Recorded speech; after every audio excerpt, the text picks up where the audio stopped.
Hey everyone, Chat Cemetery is back. Today we have a brand new guest, Jonathan Watkins. We are discussing Sometimes They Come Back again. And Jonathan, since it's your first time on the show, why don't you just tell everyone a little bit about what you do?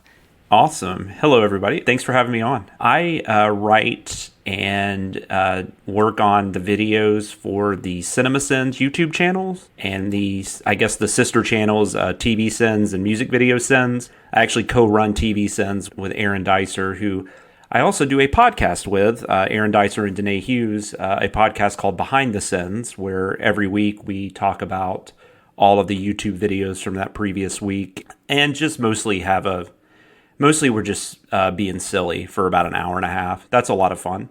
I guess most people, I don't know, if somebody doesn't know what CinemaSins is, it's this really silly YouTube channel we do where we're basically trying to find the sins in movies and TV shows and music videos. And we take it as a comedy channel. We're mostly just being goofy and silly. Some people out there take it a little more seriously than that, which is okay. Such is the internet, but I will link to that exactly. in the show notes so people can check it out if they haven't heard of it. Thank you. And, with Sometimes They Come Back Again, this is one of those movies where I wasn't 100% sure how many of the sequels that don't come directly from source material that I wanted to cover.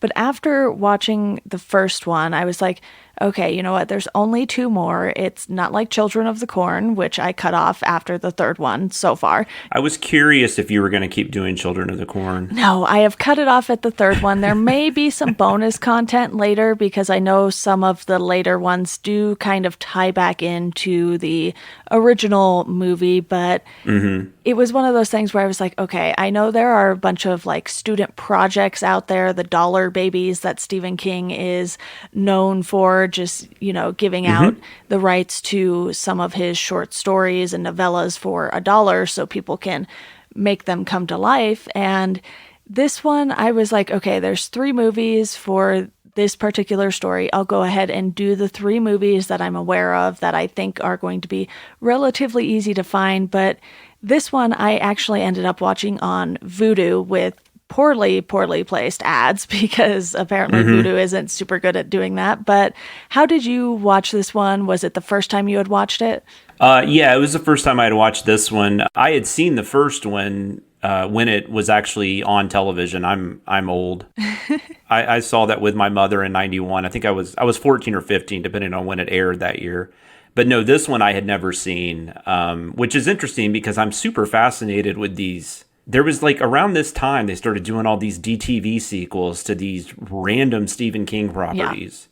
Yeah. Children of the Corn's the main one, but this, I think the Mangler, there's like multiple Mangler movies, which is insane. And this was the first time I had seen this one though, for sure. And I watched it on Vudu, same as you. And yeah, the ads were at really weird places, but unlike the first one, this wasn't a TV movie. So I guess it didn't really have places you could put in a commercial. Yeah. So they just kind of did what they do. I don't watch a ton of movies on Vudu unless it's movies I own. This was one of the first times I had to watch one with ads, and it was better than some of these sites, but it was awkward. It certainly was. It kind of felt like they were just dropping them in right when, they were kind of in the middle of something. And I was like, yeah, okay, you should have done it like right before this scene, not during this scene, so that we would have to come back like mid-scene or something. But it wasn't the end of the world because I knew that I wasn't going to probably like this one as much as the first one. And as far as being an adaptation goes, I think the first one did a nice job adapting the story.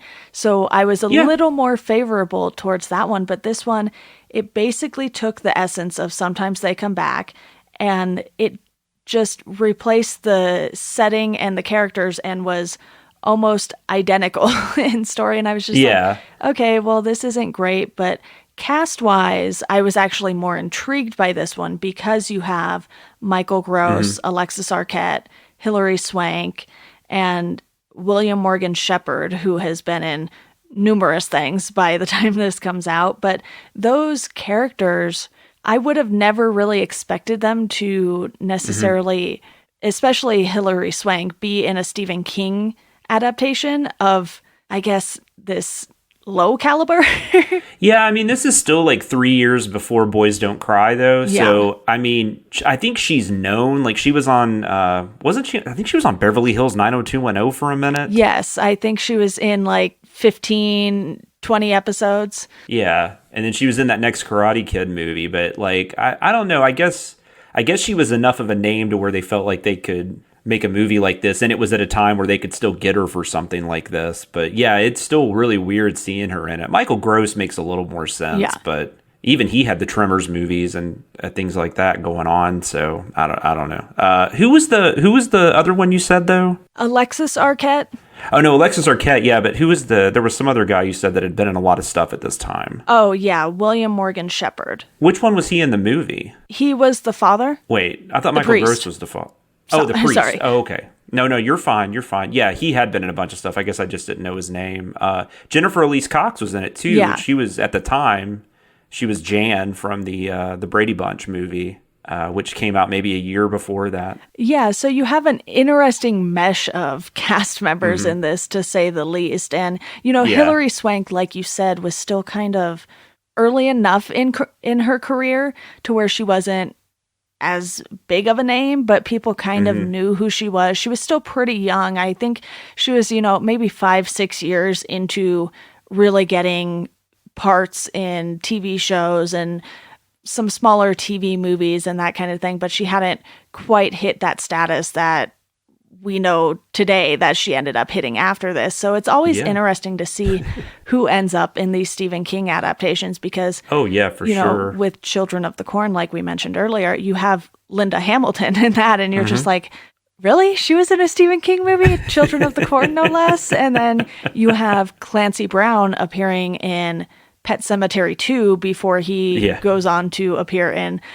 bigger roles in Stephen King adaptations where the roles kind of make more sense for someone of his caliber. And the fact that you also get a bunch of repeat people in Stephen King adaptations, Kathy Bates has played 2 big roles in Misery and Dolores Claiborne, and she plays them both so well.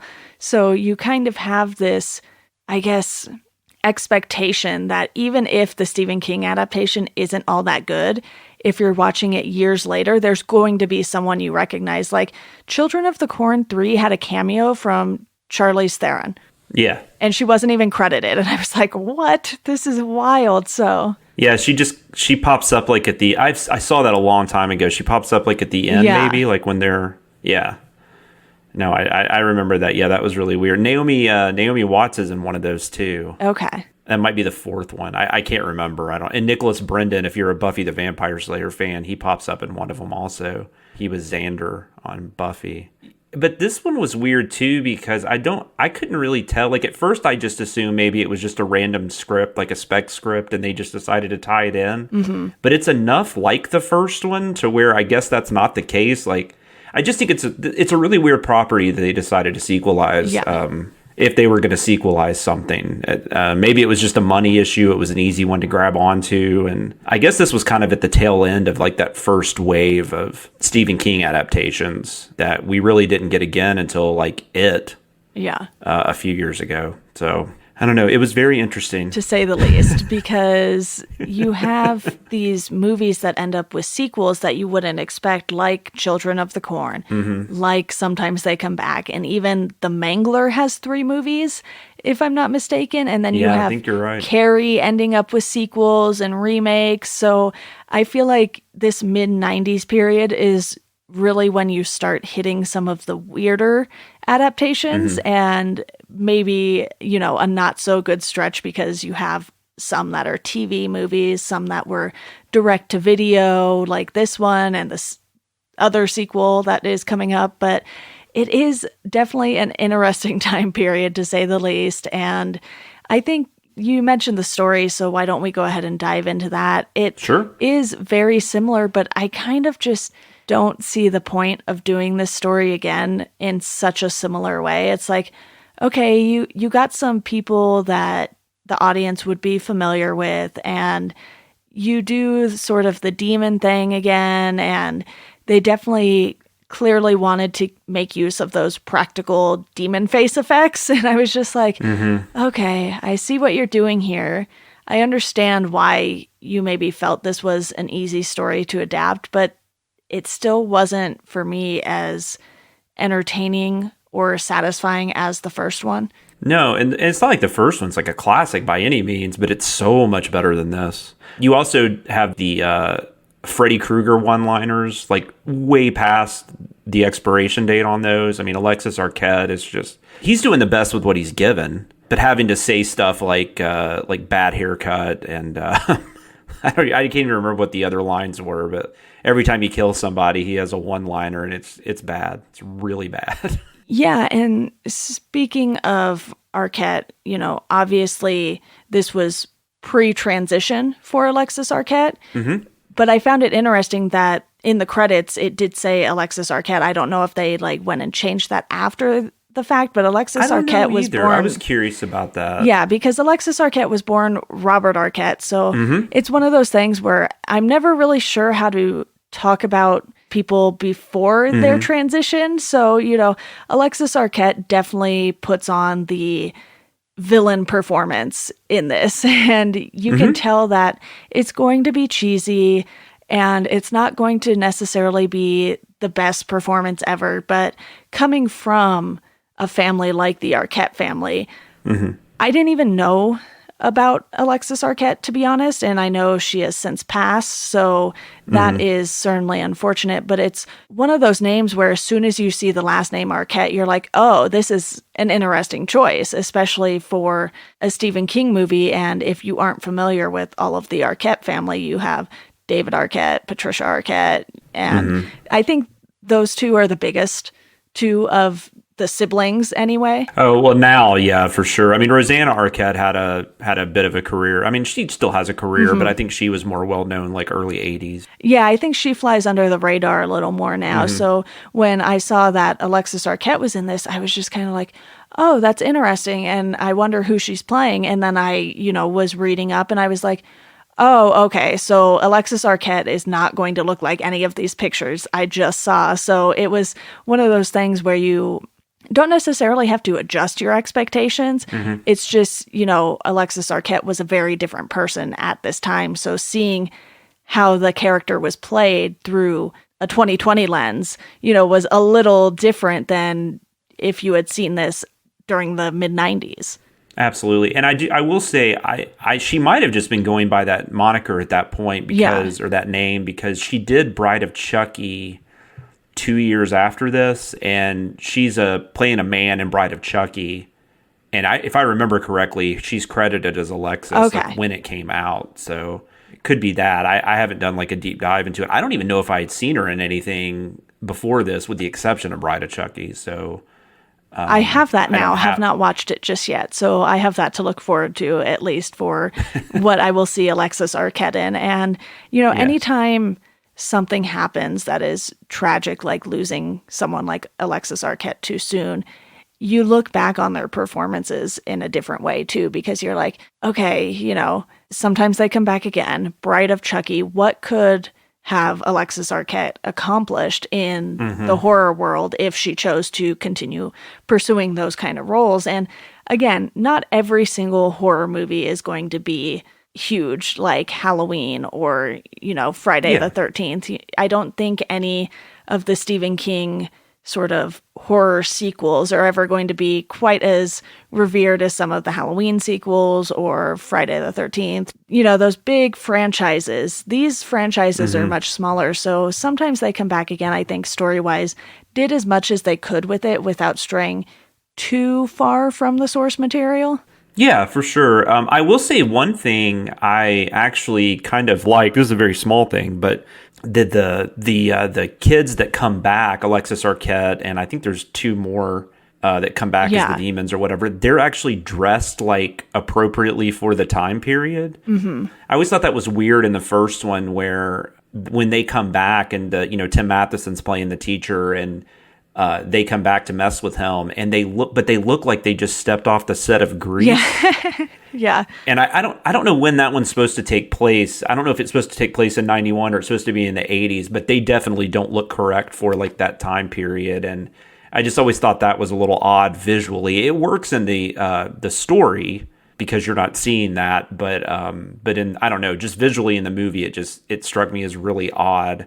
So I was happy to see that they just look like normal people. I thought it was also odd, though. Everyone else is acting so weird in this movie, especially like the two girls that she friends. Yeah. The Jennifer Elise Cox, and then the other one was somebody else that's been in a bunch of Jennifer Aspen. The Jennifers. Yeah, the two Jennifers. I kind of got the impression they were going to have something to do with it, or they were also going to be dead, or because they were just, like I said, they were just acting so oddly. And even Michael Gross is acting really odd the whole time. And I don't know. It was weird. I'm sure a lot of that has to do with the writing, but it was I don't know. It was just odd when you were watching it in real time, I guess. Yeah, especially because Jennifer Elise Cox's character, Jules, seemingly has this sixth sense about her. Yeah. And she kind of can tell when something's going to happen, and she kind of tries to get Maria to not go after Tony Reno, who is obviously the bad boy who has come back from the dead. And Tony Reno.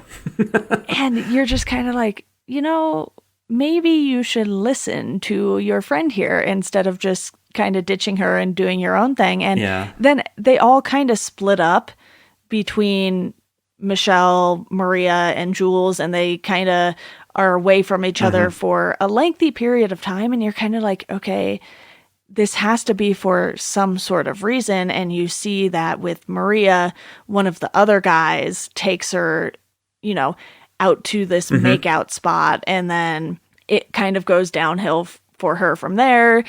Her ears are sent to Michelle in a box, and you're just like, okay. And they never really circle back on it, it seems like. No. So there were a lot of holes in this story that you kind of wish they would have filled in, but at the same time, you don't want this to be a 2-hour long movie, because then I think you're really going to lose people with the story since it's already been done.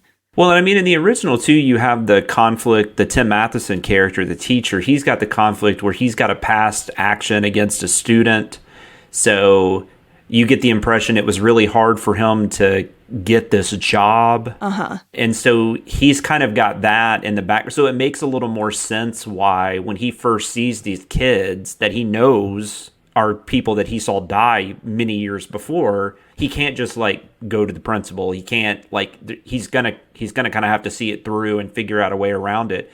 But in this movie, I mean, Michael Gross is just what his mom is killed, presumably by these people, and so he's there kind of cleaning up after her, getting the house ready to sell or whatever, having the funeral, but there's no reason why he wouldn't just go to the cops immediately and be like, hey, these guys are harassing my daughter or something. And he never does that. Yeah, I think he kind of psychs himself out because he knows that Tony Reno used to date his sister. And that's sort of what sparked this battle between him and Tony throughout the entire movie. He's trying to keep Tony away from Michelle, but Tony also wants John to know that he's the one who's in control. And for a while, it's just Tony Reno. And then you have his friends come back much later on. So as soon as Tony goes into the house and brings Michelle flowers or whatever he brings her, it's one of those things where you know that Tony knew he was going to run into John. And it was very strategic on Tony's part. But it's one of those things where you're like, yeah, okay, he doesn't have to tell the cops that these guys are dead. The cops can still see them. Yeah. Well, and then they would start investigating them, and then they would find out they have no history, and it's like, wait, where did these guys come from? And, I don't know. It just felt like something could be done. Also, can we talk about that lawnmower guy? Oh my God, poor Steve. Steve, is that his name? Yeah, I couldn't remember, but I don't really know what his disability or whatever it is they're trying to present is supposed to be, but it's really awkward the way they do it. And also, it was very reminiscent of the Lawnmower Man. It was, because you do just get a shot of the lawnmower by itself first. Yeah. And I'm like, oh boy, this is going to kill someone. And the fact that you know that right off the bat kind of takes away the element of surprise later on, at least for those of us who are familiar with the Lawnmower Man story, which that was one of the exceptions I made. I did end up covering that short film, even though it was a student-made short film, because as many Stephen King fans know, the Lawnmower Man feature films have nothing to do with the Lawnmower Man. Yeah, and I guess that's what I was. This is more seeming to be calling back to the feature film. But yeah, you're absolutely right. It has nothing to do. It's like what, a 10-page story. Yeah. Yeah. But I believe the Jeff Fahey character, if I remember correctly, because I've only seen it once in the theater, the Jeff Fahey character is mentally challenged. Okay. As well. Which I think that's what was striking me as odd with this Steve character. It's like they were making a sequel to Sometimes They Come Back, but they also kind of wanted to throw like this weird Lawnmower Man similarity in there. I don't know, or maybe it was just the lack of ideas on the writer's parts. I don't know. Yeah. This guy who wrote it, he only wrote this movie, but he's like a big producer. Like he's produced a ton of movies since then. So I don't know. I guess everybody's got to get their start somewhere. Yeah, Adam Grossman is the director for this one, and I believe the writer as well. So yeah, he's one of them. Guy Rydell was the guy I was talking about that was also one of the writers. Okay, and he's a producer like on Creed 2 and John Wick 3 and a bunch of movies like that. Yeah, and Adam Grossman does return for the sequel after this one as well, so it'll be interesting to see that one and how that plays out. But to go back to your point about the Lawnmower Man, because Stephen King was so adamant about getting his name taken off those feature films, because I believe there were 2 movies,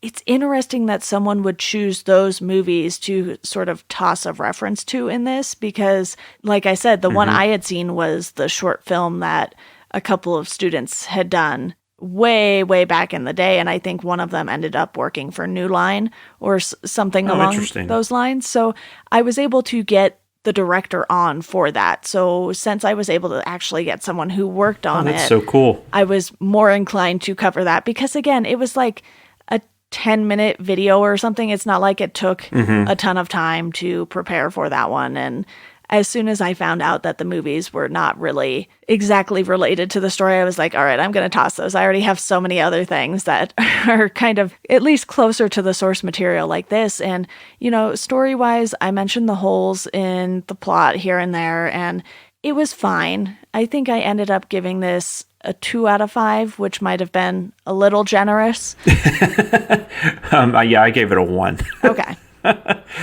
Because, I mean, the first one would probably be like almost like a 2, maybe close to a 3 for me, but I think I gave the first one a 2.5 or a 3. Gotcha. Yeah, that's probably fair. But this one, 1 or a 2, I think 2 is about the highest you could go with this one. Yeah, and a lot of that just had to do with the cast that they had put together. Absolutely. And I tend to give some credit for those kind of things, and the reference to the Lawnmower Man and sort of just playing around with the Stephen King lore, because anyone who is keeping up to date on Stephen King adaptations, you know that Castle Rock, for instance, on Hulu, those first 2 seasons aren't tied to any particular source material. They're really just playing around in the Stephen King universe and bringing back some familiar characters. You know, season 1, you had references to Cujo. Season 2, you had this big thing with the Merrill family and